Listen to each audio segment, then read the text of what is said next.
Welcome to our presentation tonight on Spotted Lanternfly. We called this the Aliens Among Us because this month the library, Samuel's Public Library, is celebrating Star Wars month, and this presentation will talk about how we can enlist everybody's help in fighting this alien species that is affecting us very much.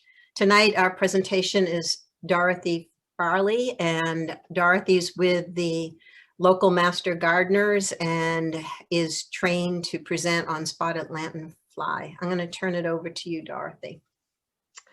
All right, well, welcome everybody. I know that this is probably not what you're interested in right now because the cicadas are getting ready to pop out, and that's what everybody's curious about. But in the long run, the spotted lanternfly is going to be something we all need to know about because it's going to have an impact on our local agricultural economy eventually. The spotted lanternfly isn't really a fly, it's more like a moth. It originally started in China, and that's where its home base is.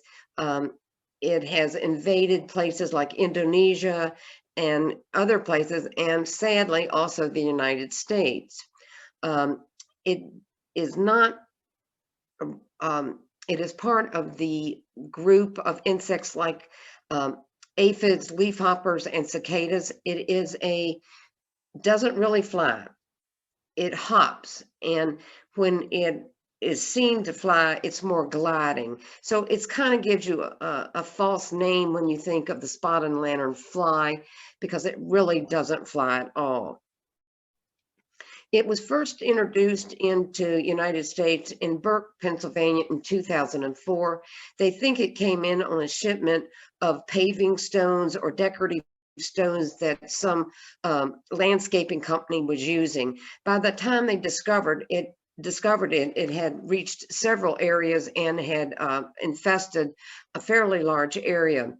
It was found in Winchester in 2008.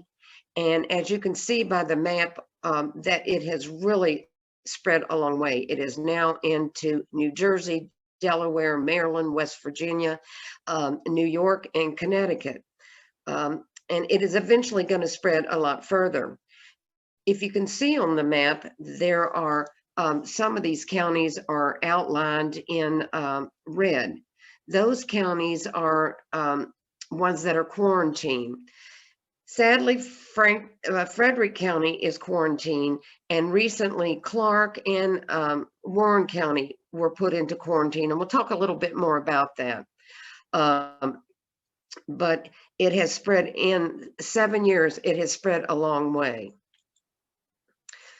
It is also found in Page County, and it has spread into Shenandoah County, but we are not in quarantine yet.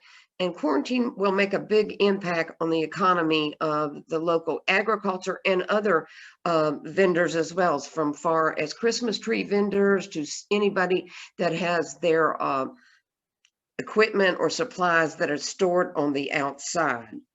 We'll talk about that near the end. In order to spot a spotted lanternfly, you have to know what it looks like at different stages.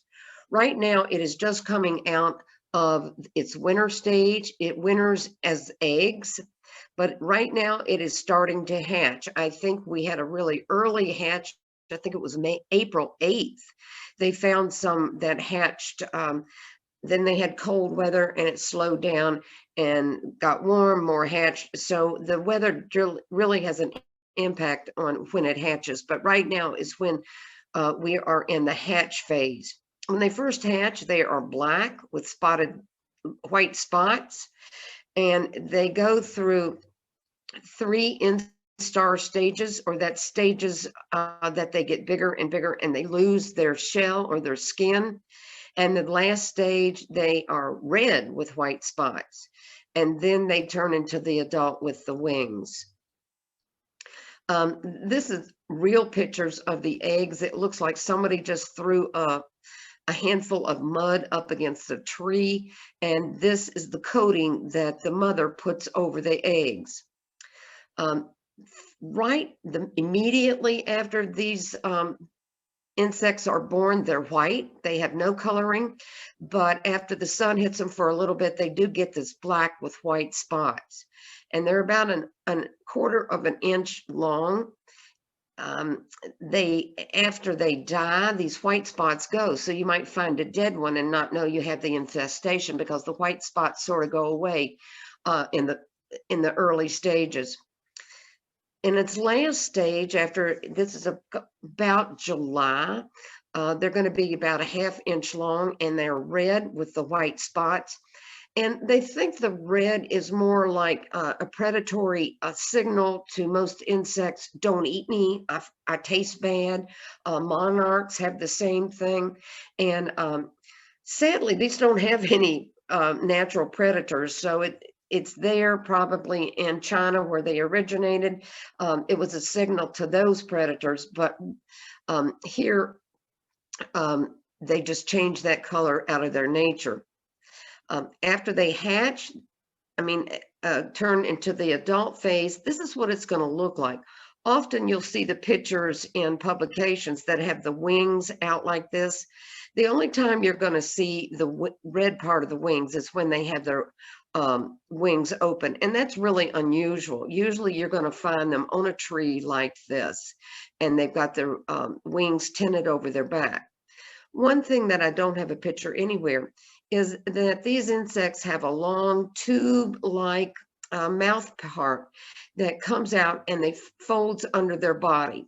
And this mouth part is like a straw that they stick into stems, bark, whatever, to pull out the nectar from, or the sap from the tree or whatever they're feeding on. And that is where the damage happens, is that they are eating the sap. But let's look a little bit at the egg masses. This is like a week apart, the same egg mass there and there. And you can see when the eggs are first laid, she puts a white glistening covering over them. And later, as it dries almost the same color as the bark. You think that's a mistake? They do that so it'll just blend in. So if you're lucky enough to see them when they're first laid, they're going to stand out to you and be really glistening and shiny. But the older ones are darker and have cracks in them, and you might even think that that's a piece of moss. You're not really sure what it is. Now here she didn't cover some of her eggs. Sometimes it's rare, but sometimes they don't cover any of them. And these don't survive, but for some reason she didn't get these covered. And here's a brand new egg mass that was laid. And these were taken September of last year. This is a bunch of eggs that no covering was put over, and it sort of looks like a bunch of railroad cars lined up together. And they'll lay about 30 to 50 of those at a time. Without the covering, they will not last the winter. Here is a group that have hatched. You can see that's got the little slits in them, and another egg mass down here and other egg masses all around it. Usually you're going to find more than one. You're going to find a mass of the egg masses. If you find one, you'll keep looking, you're going to find others. Do they just lay them on trees? Nope. Here's a cinder block. Here's a pillow that was out. So anything that is outside, they will lay their eggs on. And what is happening here, it looks like maybe they've taken a credit card, but just anything flat. And you scrape off the eggs into a bag that either has alcohol or bleach in it, and that will kill it. Now, the important thing is you don't turn this bag upside down and dump it out. You seal it and you throw it in the trash. Because the solution, they need to stay in that solution and go into the trash rather than you just dumping it on the ground. But they will put it on just about anything. Frequently, they're going to be on the underside of tree branches, and you can see this whole coating of them here. In the winter, when you're out looking for them and you're looking up into the canopy without any leaves, it's kind of hard to see them because of the light from the sky coming down. But if you wait until you think you saw something, you wait until dusk and you take a flashlight out and you shine up here, and these will reflect, they will shine back at you a little bit. And so that's a good way to say, yeah, that probably are egg masses up there. When you aren't really sure, they're up too high, and they will be all the way up to the very tippy top of a tree. It's nice when we can get a picture of them at this level, but frequently they're all through the canopy of a tree.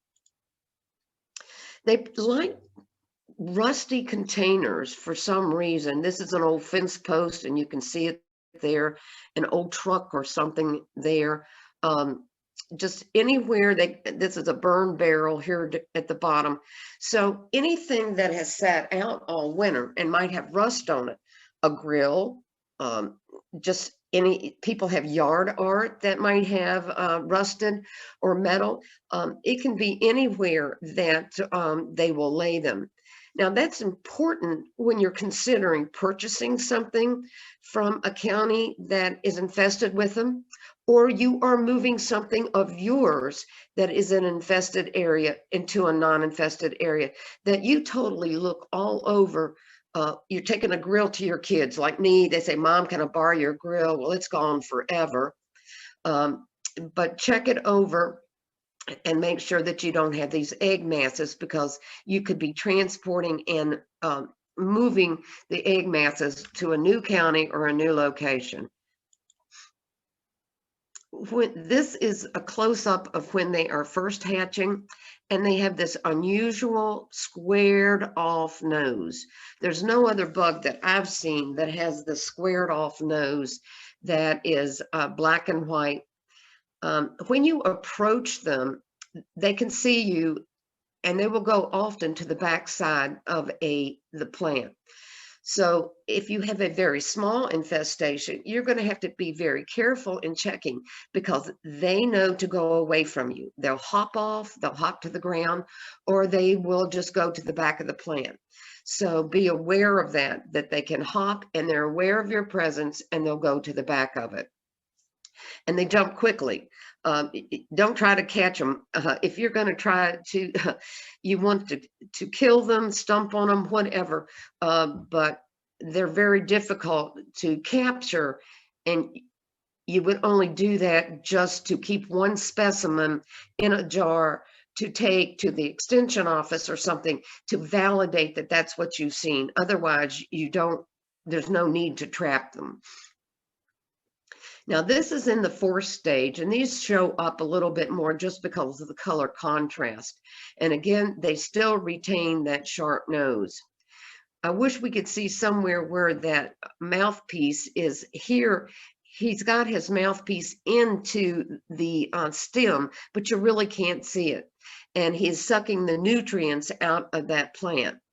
And at the last stage, he's about 5/8 of an inch long, and they're much easier to see.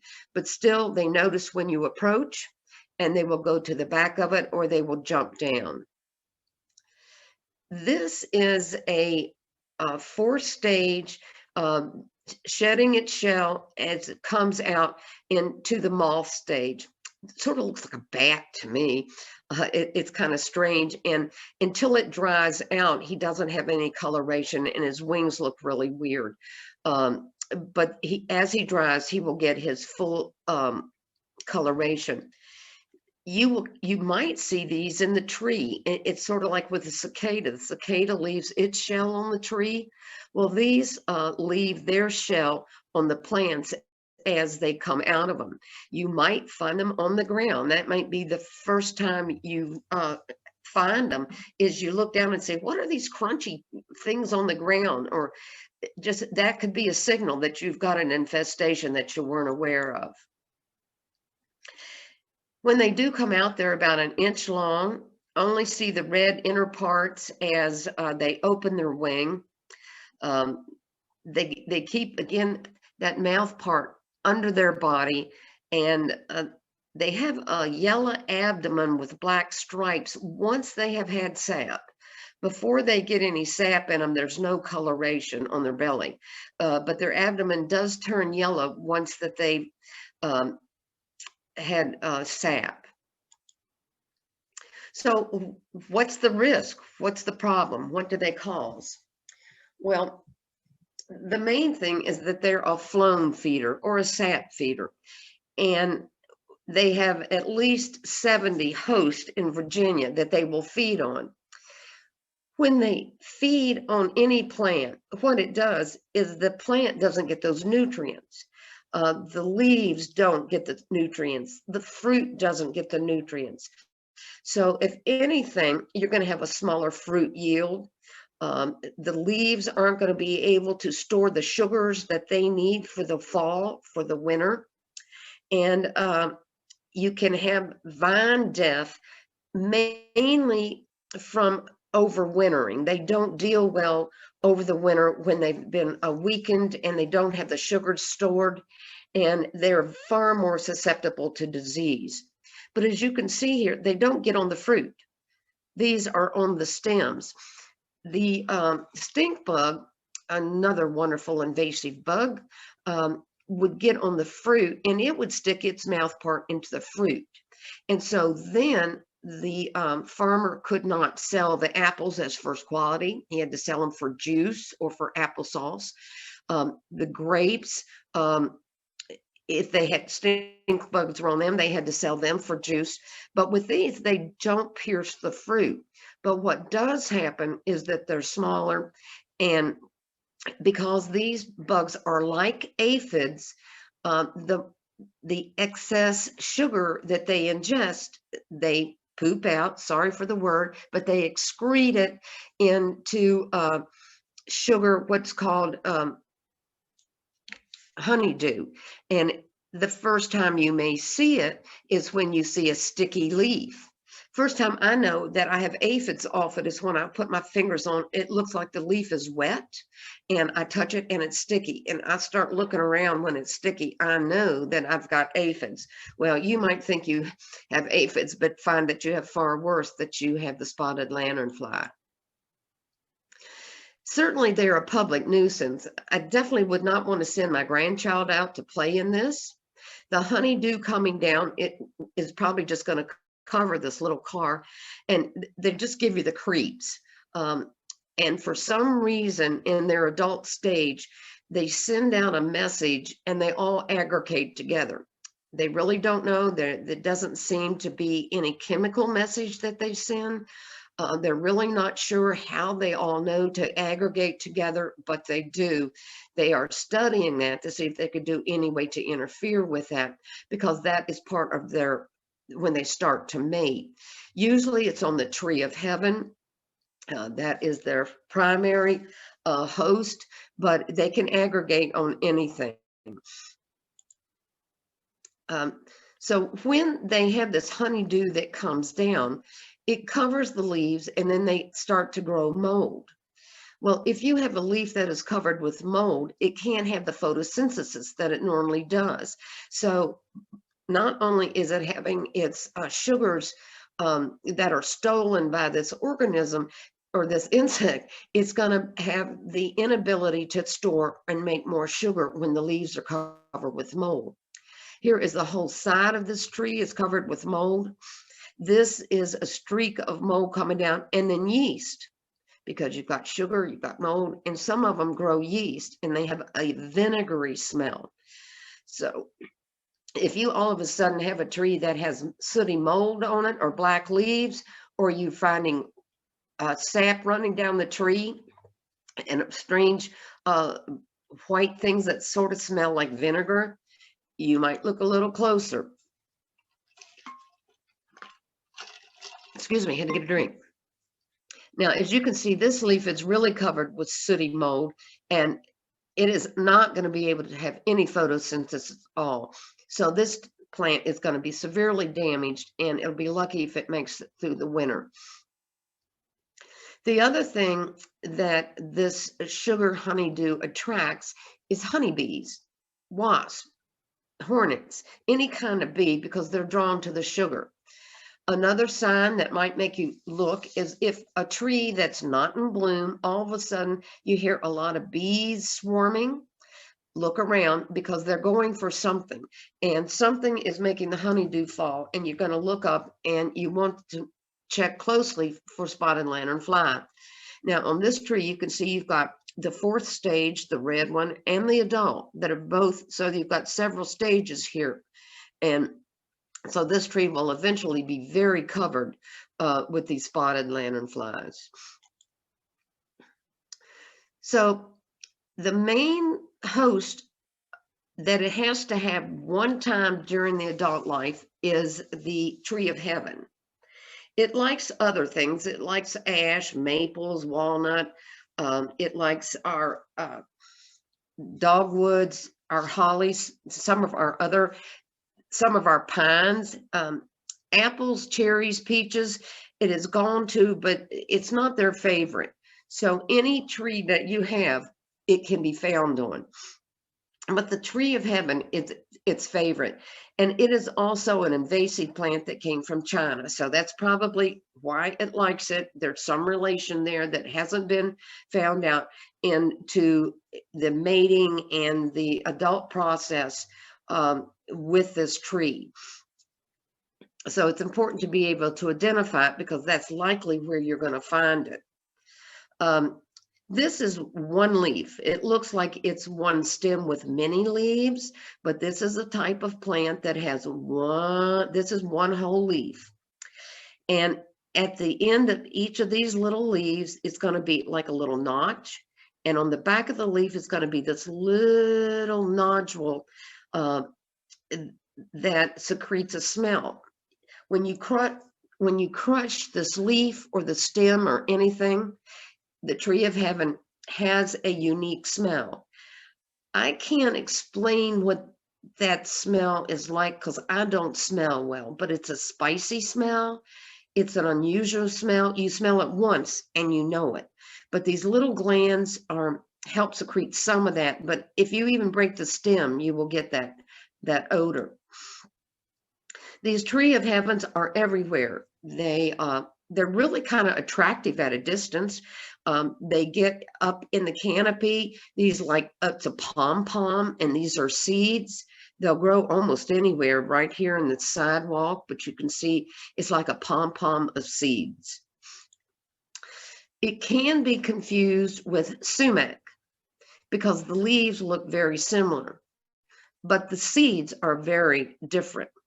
With the tree of heaven, it's got this pom-pom type of flower. With your sumac, it has like a cone shape, and they're tight and compact, and they don't flutter in the winds. These flutter in the wind like a maple seed does.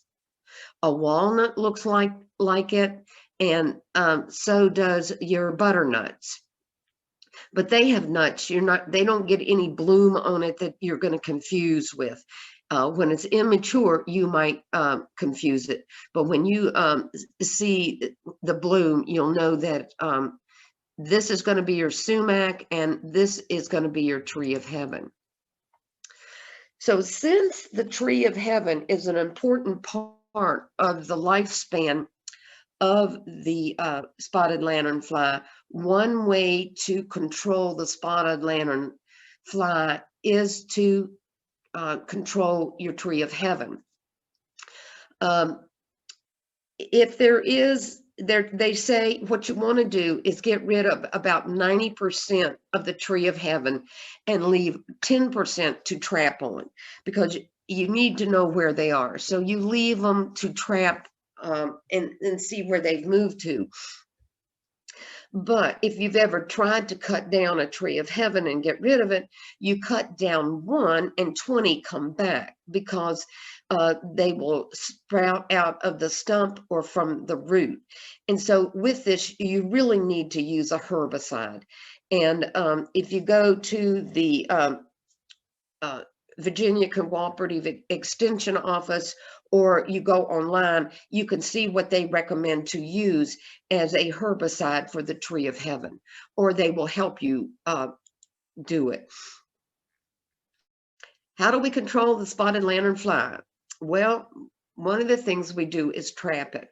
Right now, in May through November is the phase where we're in now, when we try to trap it or kill them. I have this is called a sticky trap, and it's just like you put a piece of fly paper with the sticky side out on a tree. And as the bugs climb up the tree, they are caught on the sticky tape. This is not going to control a big infestation. It more is a monitor to let us know where they are. It will control a small infestation. Now, this year, I'm interested to see how many cicadas we're going to catch on here, because we know we are.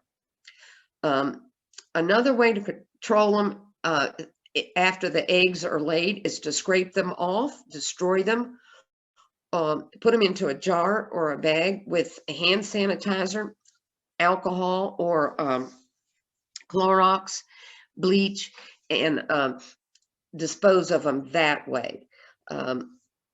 You can take like a putty knife or a credit card and just take the flat of it and smash them as well. And this is called a circle trap, and it's called circle because it circles the tree. The insect climbs up, and it's hard to see in this picture, but this is like an open funnel. The screen is open. The bug crawls up here into a one-way valve and then out into this bag. This is good that you put it up one time and you do not have to take it down and replace it. You just take the bag off and replace it. However, with the sticky tape, you take that down every 2 weeks, and we report our findings to Virginia Tech. You can see down here on this one, on the edge, they've got a good number of the early nymph stages of the spotted lanternfly. They are training some dogs to sniff them out. I haven't heard much about that. I thought that was interesting. But they are training dogs to sniff them out. They can sniff out COVID. I guess they can sniff out the spotted lanternfly. How do they get around? How do they move? Well, they're really hitchhikers. They can get on a trailer truck and move from place to place, on a train. This is one that's on the window of a bus going at 35 miles an hour, and it's still holding on. So once they get on there, you can transport them a long way before they're going to be flying off. That's why when you're in an infested area, it is so important to check that you don't have any of these end stages or the final bug, adult one, on your car, on your vehicle before you leave the area. So what does it mean when you are in a quarantine area? If you are in Warren County or Clark County or Frederick County, you're quarantined. And that means for businesses, before you move anything from one place to another, you have to have gone through a class that certifies you into checking for them. And you have to check anything that has been outside before you transport it. You have to check. Oh, that's my cat you hear. You have to check it, and have a certified check sheet that you hand over to the receiver that you have checked it. Now, that can be if you've got pallets that have been out and you put something on the pallet and then you transport it on that pallet. You've got a boat that sat out all winter, or you get firewood from one of those counties, or you get a Christmas tree or shrubbery. You get something from one of those areas that's in quarantine, that you check it, or you make sure that the person who's selling it to you checks it before you receive it. That's the only way we control it. If you live outside the quarantine, what does that mean? Well, pretty well everything can move normally. However, in Pennsylvania and New York, they have the books on the law. They have the laws on the books that any business coming out of that infested locations in Virginia may be required to have a permit. They have not enforced it. They've only been enforcing on the quarantine ones, but it's on their books that they could make anybody coming out of Virginia go through the permit process. Another thing is, if you're going, let's say you're going to one of those counties to shop where it's really infested. One area would be in Winchester, up at the northern end, up there where the newer Lowe's is, and you park for a while in September. You could have some spotted lanternflies that land on your car when it's in the fall. So you need to know when the bugs are in the face, when they're easy to move around, that you check your car or your vehicle or anything you have. You should really only drive through or only stop to get fuel or because of traffic. What do you do if you find a spotted lanternfly? It's really easy. You can just Google report spotted lanternfly in Virginia and it comes up. This will come up and it's an easy form to fill out. It gives your name, your location. You can, I missed one picture there that I thought I had, but you can go and, sorry, let me go back here to this other slide. You can go and attach a photo of it and have your GPS, anything you want to add to it so they can find it for you and come and help you with it. So what you want to do is Google report a spotted lanternfly in Virginia, fill out the form, and they will contact you. This goes to Virginia Tech, and someone from the extension office and or Virginia Tech will be getting back to you. You have to put your email. That's very important. And if you have a picture, take a picture of it and then kill it. But that will help with them to be able to identify where it is and help you to be sure that that is what you have seen. So really what we want to do is find these basically dead or alive, preferably dead, but it's all of us together looking for these, identifying when we see them and trying to stop them before they can really have the big impact that they possibly could have on our financial part of our agriculture and other companies that ship outside of these quarantine areas. I hope that this has been helpful. There is a tremendous amount of information. If you're interested in more, just Google spotted lanternfly, go to Virginia Tech or any of the big agricultural schools, and you will see more about the spotted lanternfly than you could begin to read in a day. It's just a whole lot of information out there. So have a good evening, and I hope that if you find these, that you report them quickly and then kill it. And that's all I have today. Thank you.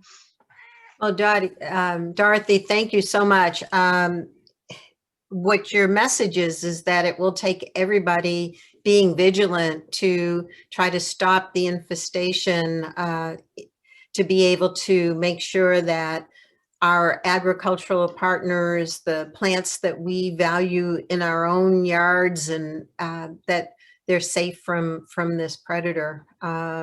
So I appreciate your taking the time to inform everybody. Thank you so much. Any other last words that you would have for everybody? No, I just thank them for their interest and hope they share it with others. Thanks again.